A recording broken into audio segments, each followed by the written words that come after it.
하나님 말씀 에스겔서 2장 1절에서 10절까지 말씀 교독하겠습니다. 오늘은 11월 3일 토요일 아침입니다. 11월 3일자 본문 에스겔 2장 1절에서 10절까지 말씀 교독합니다. 구약성경 1152쪽입니다. 에스겔서 2장 1절에서 10절 말씀. 그가 내게 이르시되 인자야 내 발로 일어서라 내가 네게 말하리라 하시며 그가 내게 말씀하실 때에 그 영이 내게 임하사 나를 일으켜 내 발로 세우기로 내가 그 말씀하시는 자의 소리를 들으니 내게 이르시되 인자야 내가 너를 이스라엘 자손 곧 패역한 백성 나를 배반하는 자에게 보내노라. 그들과 그 조상들이 내게 범죄하여 오늘까지 이르렀나니 이 자손은 얼굴이 뻔뻔하고 마음이 굳은 자니라. 내가 너를 그들에게 보내노니 너는 그들에게 이르기를 주 여호와의 말씀이 이러하시다 하라. 그들은 패역한 족속이라. 그들이 듣든지 아니 듣든지 그들 가운데 선지자가 있음을 알지니라. 인자야 너는 비록 가시와 찔레와 함께 있으며 정글 가운데 거주할지라도 그들을 두려워하지 말고 그들의 말을 두려워하지 말지어다. 그들은 패역한 족속이라도 그 말을 두려워하지 말며 그 얼굴을 무서워하지 말지어다. 그들은 심히 패역한 자라. 그들이 듣든지 아니 듣든지 너는 내 말로 고할지어다. 너 인자야 내가 네게 이르는 말을 듣고 그 패역한 족속같이 패역하지 말고 내 입을 벌리고 내가 네게 주는 것을 먹으라 하시기로 내가 보니 보라 한 손이 나를 향하여 펴지고 보라 그 안에 두루마리 책이 있더라. 그가 그것을 내 앞에 펴시니 그 안팎에 글이 있는데 그 위에 애가와 애곡과 재앙의 말이 기록되었더라. 아멘. 오늘 키워드는 사명입니다. 사명. 에스겔에게 주어지는 하나님의 주시는 사명을 다룰 건데요. 어제까지 천상의 환상을 본 에스겔에게 성령이 임했습니다. 성령을 통하여 하나님은 그에게 패역한 백성에게 보내니 여호와의 말씀을 가서 전달하라고 하셨습니다. 근데 이 전달을 받아야 될 이 백성은 워낙 뻔뻔해서 하나님이 전하는 말씀도 들으려 하지 않겠지만 최소한 하나님이 보낸 선지자가 그들 가운데 있다란 존재는 깨닫게 될 것이다 라고 하셨습니다. 에스겔이 비록 살벌한 상황 속으로 들어가서 하나님의 말씀을 전달하겠지만 하나님은 에스겔에게 그들을 두려워하지 말라고 당부합니다. 그리고 전하기 전에 하나님이 주시는 두루마리 주는 책을 받아 먹으라고 하셨는데 그 내용을 살펴보니 슬픈 내용들로 가득했습니다. 이것이 오늘의 내용입니다. 오늘 질문은 에스겔을 향한 하나님의 명령은 무엇입니까? 에스겔을 향한 하나님의 명령은 무엇입니까? 이것이 오늘의 질문입니다. 첫 번째로 1절에서 5절까지 말씀을 근거로 패역한 백성들이 어떠하든 말씀을 전달하라. 패역한 백성이 어떠하든 말씀을 전달하라 라는 것이 하나님의 첫 번째 명령입니다. 에스겔이 엄청난 환상을 본 후에 압도되어서 어저께 엎드렸다고 그랬어요. 어제 묵상 마지막 절이죠. 28절에 그런 표현이 나옵니다. 내가 보고 엎드려 말씀하시는 이의 음성을 들으니라. 그 놀라운 환상을 보고 엎드렸죠. 그러자 그에게 성령이 임하셨어요. 저는 여기서도 참 은혜를 입습니다.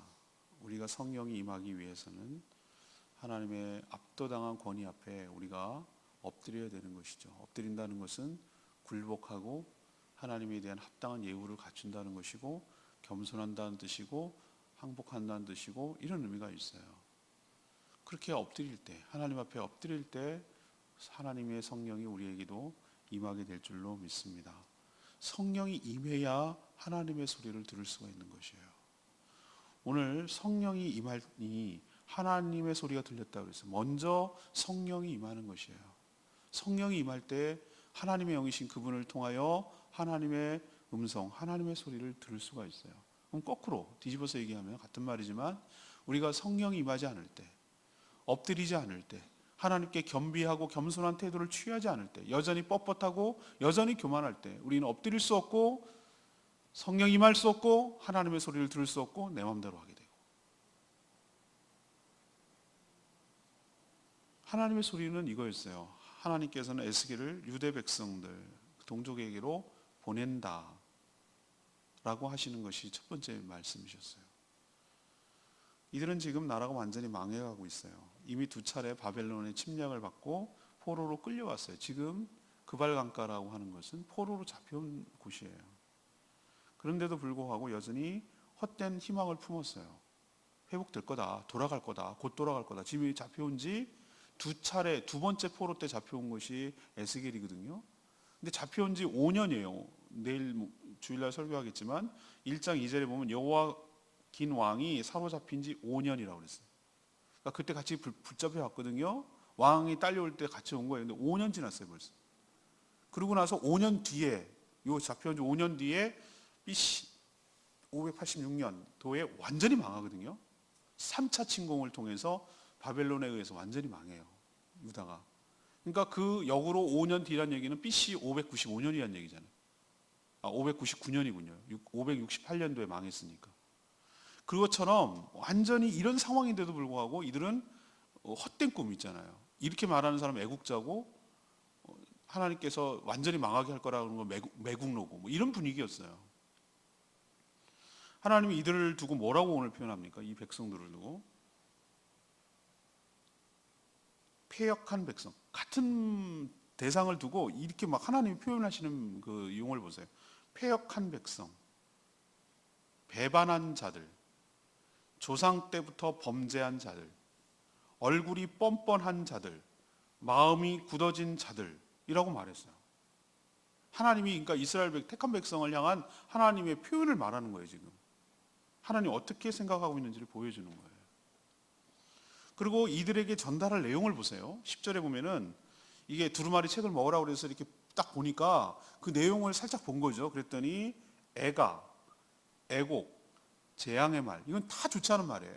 애가는 뭐죠? 슬픈 노래. 애곡은 뭡니까? 이것도 역시 슬플 때 부르는 노래의 가사. 재앙의 말, 이거 전부 다 좋지 않은 말이잖아요.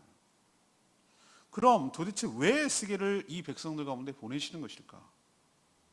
5절 때문에 그래요. 하나님은 이들이 듣든지 아니 듣든지 에스겔을 통해서 하나님의 말을 전달하라고 하셨어요.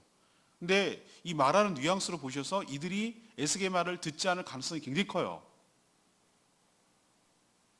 그렇지만 최소한 그들 가운데 뭐가 있음을, 선지자가 있음을 깨닫게 하려는 것이 의도였어요. 1차적인 의도.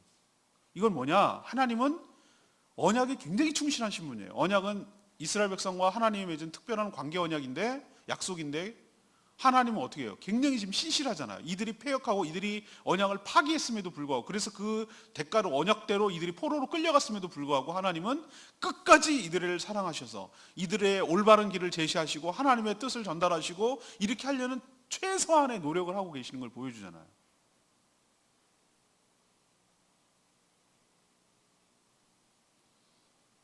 그러나 패역한 인간이 문제죠. 에스겔에게 주어진 하나님의 첫 번째 명령은 뭡니까?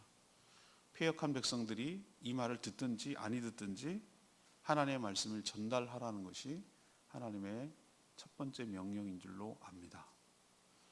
이거는 에스겔이기 때문에 저같이 말씀을 맡은 자에게 주시는 이 본문이 그래요. 이 본문이 꼭 제 개인적으로 주시는 말씀인데 꼭 저한테만 해당되는 게 아니고 모든 주의 백성들에게 하는 말이에요. 이 세상에 타락한 자들이 하나님의 말씀을 들을 것 같지 않아요. 오늘 표현한 게 딱 맞아요. 패역하고 배반하고 조상 때부터 범죄하고 뻔뻔하고 이런 하나님 보시기에 그럴지라도 그러면 됐다 얘기할 필요도 없다. 상종도 하지 말고 됐다 이제 끝났다 이렇게 얘기하시는 게 아니라, 그럼에도 불구하고 이들이 안 들을 가능성도 큼에도 불구하고 이들을 향한 하나님의 메시지가 온전히 계속해서 끊임없이 선포되어야 된다는 거예요. 듣든지 아니 듣든지 그거는 그 몫이에요. 그러나 하나님 입장에서는 자기 할 도리 하는 거예요. 최선을 다하는 거예요. 우리도 이래서 전도가 되겠어요? 저 사람 들을 사람이 아니에요. 이렇게 우리가 속단하지 말고 하나님의 명령 따라 저 상대가 알아요. 패역하기도 하고 뻔뻔하기도 하고 죄악이 가득하기도 하고 안 들을 것 같아요. 그렇지만 오늘 하나님의 명령 따라 에스겔이 주신 명령 따라 우리도 적어도 하나님께서 당신에게 기회를 줬다는 거예요. 당신에게 말씀을 통해서 복음을 전해서 최소한 너네가 못 들었어요. 언제 그런 말씀 하셨어요? 이거 황당하잖아요. 이런 소리 못 하도록. 니네가 안 들은 것이지 하나님이 안 전한 게 아니라는 뜻이에요. 오늘도 이 명령 따라서 우리도 특히 저의 말씀 맡은 자는 듣든지 안 듣든지 비위 맞히는 소리 하지 말고 비위 맞히는 소리. 저는 애초부터 그렇게 마음을 신대원 갈 때부터 목사가 될 때부터 작정한 사람이에요. 사람 비위 안 맞춘다. 눈치 보지 않는다. 말씀이 가면 가는 거고 아니면 아닌 거다. 그냥 그 말씀 그대로 가는 거다. 사람 잘 될 겁니다. 주의 이름을 축복합니다. 그리고 뭐 재미있는 얘기 해주고 이런 걸로 하지 않기로는 작정을 한 사람이에요. 처음부터. 그냥 하나님의 말씀을 온전히 그대로 전달하는 것이 나의 사명이라고 생각을 한 거예요. 에스겔도 동일한 사명을 받은 줄로 압니다. 우리도 또한 동일한 사명을 받은 줄로 압니다. 듣든지 아니 듣든지 하나님의 뜻을 가서 전달하는 것이 우리의 사명인 줄로 믿습니다. 두 번째로는 6절에서 7절까지 말씀 명령이에요. 말씀을 전달받아야 할 자들을 뭐하지 말라? 두려워하지 말라고. 하나님은 에스겔을 통해서 말씀을 들어야 할 자들을 무슨 자들이라고 하죠? 범죄한 자들, 배반한 자들, 패역한 자들이라고 불렀어요. 얼굴이 뻔뻔하고 마음이 돌처럼 굳어버린 자들이라고 표현했어요. 이런 자들을 상대로 하나님의 말씀을 전달해야 되는 에스겔 입장을 생각해 보셨습니까? 이게 정말 부담스럽고 쉬운 일이 아니에요. 하나님도 알아요. 6절에 보니까 에스겔이 처한 상황을 은유로 표시하고 있는데 가시와 찔레가 함께 있고, 가시, 찔레 전부 다 찌르는 거잖아요. 그죠? 우리도 가시가 옛날에 울타리 역할을 했거든요. 못 들어오게 하는 거. 저기 대정읍에 가면은 추사 김정희가 이렇게 갇혀서 있는 집이 있어요. 그 탱자 가시로 이렇게 탱자나무를 심어가지고 그게 울타리예요. 일종의 감옥이죠. 가택연금. 근데 이렇게 울타리를 뭘로 쳤냐면 가시로 쳤어요. 그러니까 찔리는 거죠. 탱자나무는 되게 빼쭉하거든요. 또 어디로 보내냐면 정갈 가운데 거주하는 상황이다. 네가 처한 상황이 정갈 아시죠? 이렇게 피콜리온인가 영어로 이렇게 꼬리를 이렇게 해가지고 막 댐비면은 막 죽게 세워들고 이렇게 독이 있는 그런 가운데 보내는 것과 비슷하다. 네 상황이 지금 그런 거라고 하셨어요. 그럼에도 불구하고 에스겔이 뭐라고 해서 그들을 뭐하지 마라? 두려워하지 말라고 당부합니다. 분명 심히 패역한 이들은 에스겔이 전하는 하나님의 말씀을 듣고 뭐라고 할 겁니까? 당연히 반발을 할 것이고 온갖 비방과 모욕을 줄 것입니다. 제가 아까 상황 처한 얘기했죠? 달콤한 말, 거짓말, 환상적인 말을 하는 사람들은 애국자로 여길 거라고. 우리 곧 풀려날 겁니다. 이제 우리 돌아갈 겁니다. 우리 이제 될 겁니다. 라고 말하는 사람들은 듣기 좋잖아요. 포로로 잡혀있으니까 5년째 끌고 왔으니까 이제 곧 돌아갈 거라고. 그렇게 말하는 사람은 굉장히 입에 쏙쏙 들어오는 말이고 귀에 쏙쏙 들어오는 말이잖아요. 그죠? 애국자. 그리고 에스겔이 하나님 뜻을 전달하면은 저런 매국노라고 저게 민족 반역자라고 막 얼마나 뭐라 하겠습니까? 상상이 되잖아요. 그죠? 심지어 죽이려고 할 수도 있어요. 하나님은 그들의 말에 두려워하지 말고 그들의 얼굴을 무서워하지 말고 7절에 있는 말씀이에요. 이들이 듣든지 아니 듣든지 하나님께 들은 말씀만, 하나님께 전달받은 말씀만 그대로 다 뭐하라고?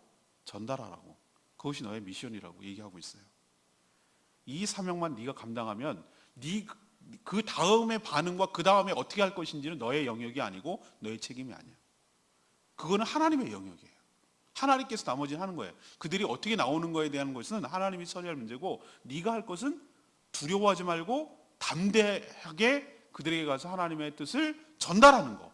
위축되지 말고 당당하게 전하는 것. 그것이 너의 미션이라고 오늘 얘기를 하고 있어요. 우리도 복음을 전하고 얘기할 때 보면은 마치 우리가 무슨 물건 파는 것도 아닌데 마치 우리의 무슨 이득을 위해서 그렇게 하는 것처럼 그럴 때가 참 많아요. 아, 이렇게까지 해야 되나 라고 생각이 들 때도 있어요. 그렇지만 몰라서 저러는 거니까, 마음을 폐기해서 저러는 거니까 우리도 하나님의 사랑을 가지고 하나님이 주신 명령 따라 위축되지 말고 두려워하지 말고 우리에게 맡겨진 사명 가지고 온전히 전달하는 이 사명을 감당하게 되기를 원합니다. 세 번째는 8절에서 10절까지 말씀인데요. 똑같이 패역하지 말고 먼저 말씀을 먹으라는 명령이에요. 똑같이 패역하지 말고 먼저 말씀을 먹으라는 명령이에요. 하나님은 에스겔에게 뭐라고 호칭을 불렀죠? 인자야, 사람이라고 불렀어요. 사람. 인자란 얘기는 사람이에요. 예수님이 나중에 인자라고 표현했지만 사람이란 뜻이에요. 네가 사람이라는 거죠. 네가 별 수 없는 사람이라는 거죠. 네가 하나님의 명령을 따라 전달해야 되는 존재지만 대단하고 특별한 존재가 아니라 너 역시 뭐라는 거죠? 사람이나 연약한 인간이라는 것이죠. 왜 이런 표현을 씁니까? 너도 패역할 수 있으니, 너도 타락할 수 있으니, 그죠? 그래서 인자야 라고 표현하는 거예요. 하나님이 주신 말씀을 듣고 너 역시 그들처럼 패역하지 말라고 당부할 수 있어요. 그럼 에스겔도 그들처럼 패역할 수 있단 말입니까? 그럴 수 있어요.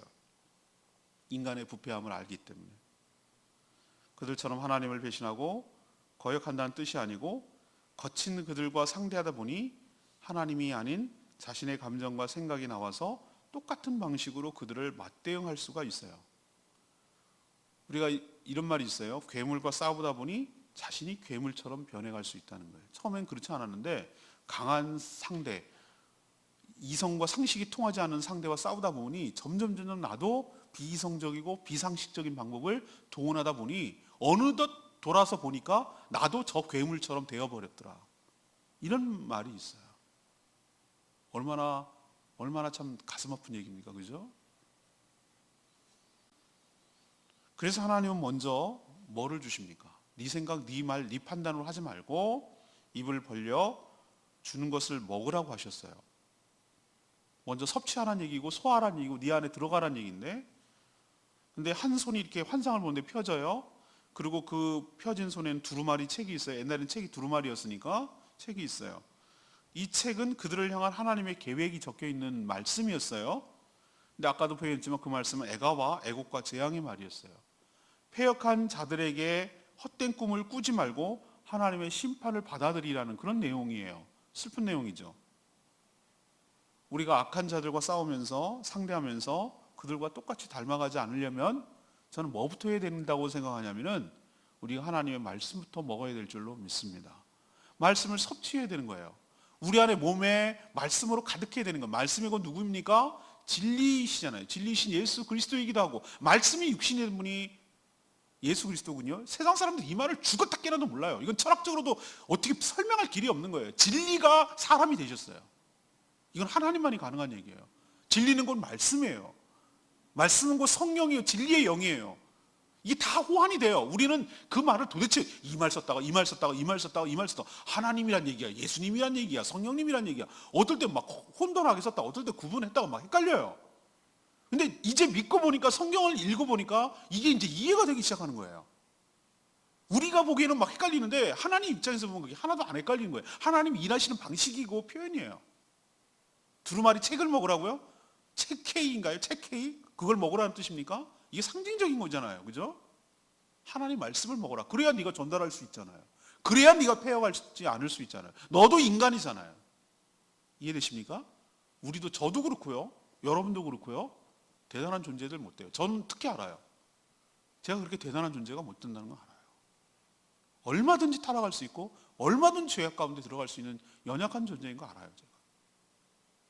그렇기 때문에 그러지 않으려면 하나님 오늘 말씀 그대로 인자야, 너는 그들과 닮아서 패역하지 말고, 너부터 패역하지 말고, 뭐라고 욕하지 말고, 욕하기 전에 너를 보고, 그렇게 되지 않기 위해 뭐부터 먹으라고? 하나님 주신 말씀부터 먹으라고. 말씀을 섭취하라고. 말씀 네 안에 네 생각을 장악하게 하라고. 말씀이 너의 삶으로 들어가게 하라고. 너의 생각과 너의 말과 너의 마음을 장악하게 하라고. 그것이 너의 충분히 들어가서 섭취되게 하라고. 그럴 때 그들에게 닮아가지 않고 그들에게 할 말이 있게 될 줄로 믿습니다. 레마의 말씀 역시 저는 8절 말씀, 그 패역한 족속같이 패역하지 말고 내 입을 벌리고 내가 내게 주는 것을 먹으라 하시기로. 하나님이 에스겔에게 주신 사명은 하나님께 들은 말씀을 그대로 뭐 하는 겁니까? 전달하는 거예요. 에스겔의 생각, 감정을 전달하는 것이 아니에요. 7절의 말씀, 하나님은 분명 그들이 듣든 아니 듣든 내 말로 구하라고 하셔서 7절에. 우리의 사명은 네 생각을 얘기하는 게 아니에요. 상대방이 안 듣든 듣든 그거 고려하는 거 아니에요. 그냥 선포하는 거예요. 가서. 그렇게 하려면 먼저 입을 벌려야 돼요. 그리고 하나님이 주신 말씀을 먹어야 될 줄로 압니다. 이 먹는다는 표현이 굉장히 좋은 표현이에요. 우리도 먹는다라고 표현하잖아요. 이 먹는 행위가 어떻습니까? 이것은 입속으로 집어넣는다는 개념입니까? 아니잖아요. 그죠? 먹고 씹고 섭취하고 이걸 뭐 하는 거죠? 소화를 하고 영양분을 내 몸 안에 어떻게 바뀌었는지, 영양분으로 바뀌어서, 음식이 내 영양분으로 바뀌어서 내가 살아가는 데 필요한 에너지를 얻고 내가 생명을 유지하는 데 그걸 바뀌는 거잖아요. 그죠? 이것이 먹는다는 표현 안에 들어가는 거잖아요. 그죠?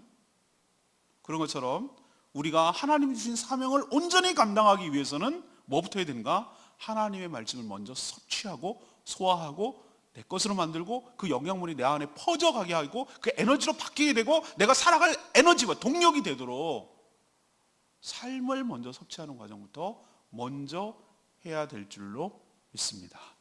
이것이 오늘의 말씀이에요. 자, 질문으로 돌아가십시다. 오늘 질문은 뭐였습니까? 드디어 이제 1장은 하나님께서 에스겔에게 부르시고 뭘 보여주십니까? 천상의 세계를 보여주시는 것으로 해서 이제 에스겔이 압도당하고 엎드립니다.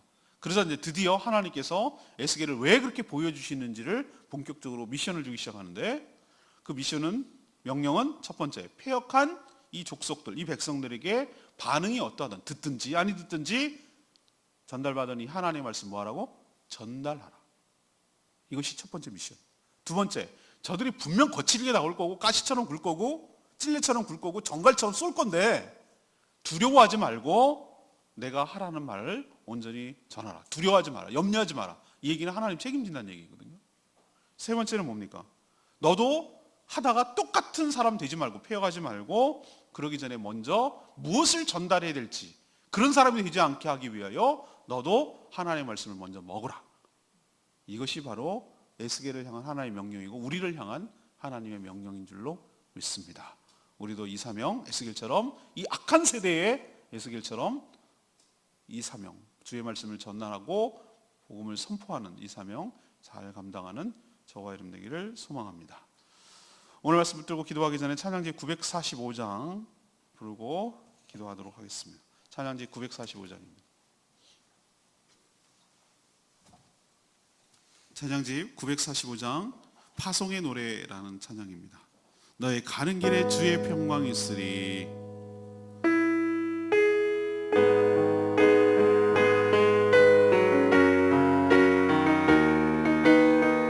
너의 가는 길에 주의 평강이 있으리. 평강의 왕 함께 하시니 너의 걸음걸음 주 인도하시니 주의 강한 손 너를 이끄시니 너의 가는 길에 주의 축복이 있으리. 영광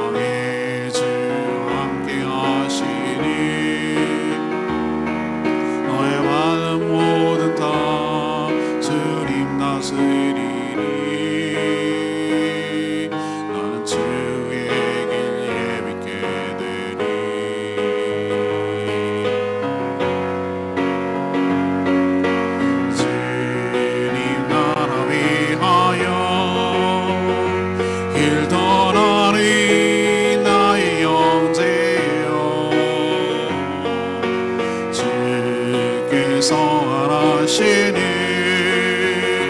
너는 가라 주의 이름으로 거치는 광야 위에 꽃은 피어나고 세상은 내 안에서 주님의 영광 보리라 하고 담대하라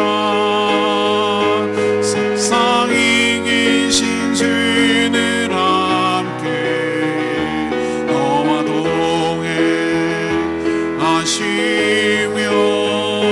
내게 새 힘을 주시리.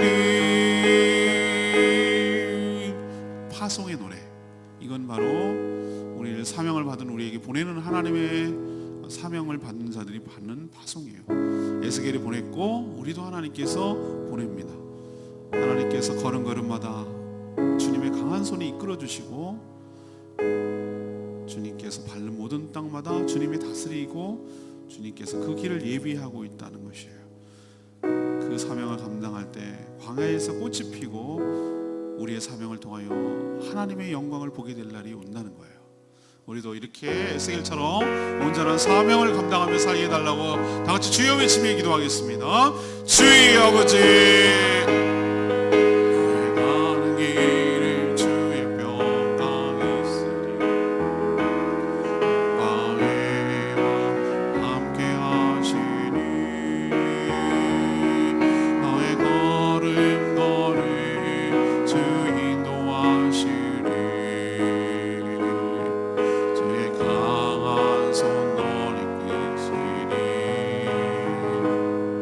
너의 가는 길엔 주의 축복이 있으리 영광의 왕 함께 가시니 내가 마음 모두 다 주님 다스리리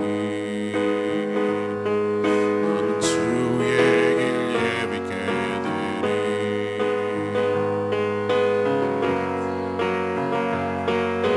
주님 나라 위하여 일 떠나는 나의 영제여 주께서 하시니 너는 가라 주의 이름으로 거치는 광야 위에 꽃은 피어나고 세상은 내 안에서 주님의 영광 우리라 하오 담대하라 세상 이기신 주는 함께 너와 동행하시며 내게 새 힘을 주시리.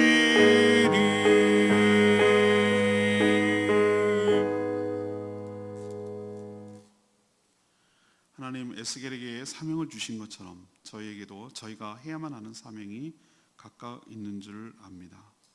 하나님께 주신 이 사명은 성령을 통하여 전달됨을 기억하게 하시고 저희도 세상을 향해 하나님의 말씀을 온전히 선포해야 할 책임이 있는 줄로 믿습니다. 하지만 환경은 쉽지 않고 우리의 말을 들으려 하지 않을 것입니다. 우리를 비난하고 조롱하고 핍박할 것이지만 그들을 무서워하지도 두려워하지도 않게 하시고 담대하게 하나님이 주신 말씀, 들은 말씀만 전달하게 하여 주시옵소서. 그들과 상대하다가 똑같이 패역해지지 않게 하시고 우선 주신 사명을 온전히 잘 감당하기 위하여 먼저 주의 말씀을 잘 섭취하고 소화해서 말씀으로 무장하고 나가게 하여 주시옵소서.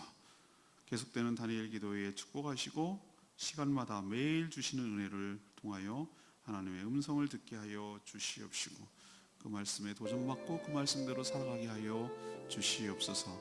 내일 거룩한 주일 온전한 예배, 준비된 예배, 하나님이 기뻐하시는 예배, 합당한 예배, 우리의 삶을 제물로 드리는 예배 되게 하여 주셔서 하나님의 임재 가운데 들어가게 하시고 하나님이 주시는 놀라운 은혜와 축복과 하나님 만나는 기쁨과 그의 영광을 맛보는 모든 성도들, 예배자들 다 되게 하여 주시옵소서. 주일을 준비하는 모든 손길을 주님 복되게 하시고 하늘의 복이 넘치게 하여 주시고 그 마음의 평강을 누리게 하여 주시옵소서. 주님께 모든 것 맡겨놓고 예수 그리스도의 이름으로 축복하며 기도합니다. 아멘. 오늘 하루도 주님의 은혜 가운데 살아가게 되기를 축복합니다. 다니엘 기도를 위해서 계속 중보 기도해 주시기를 바랍니다. 기도하겠습니다.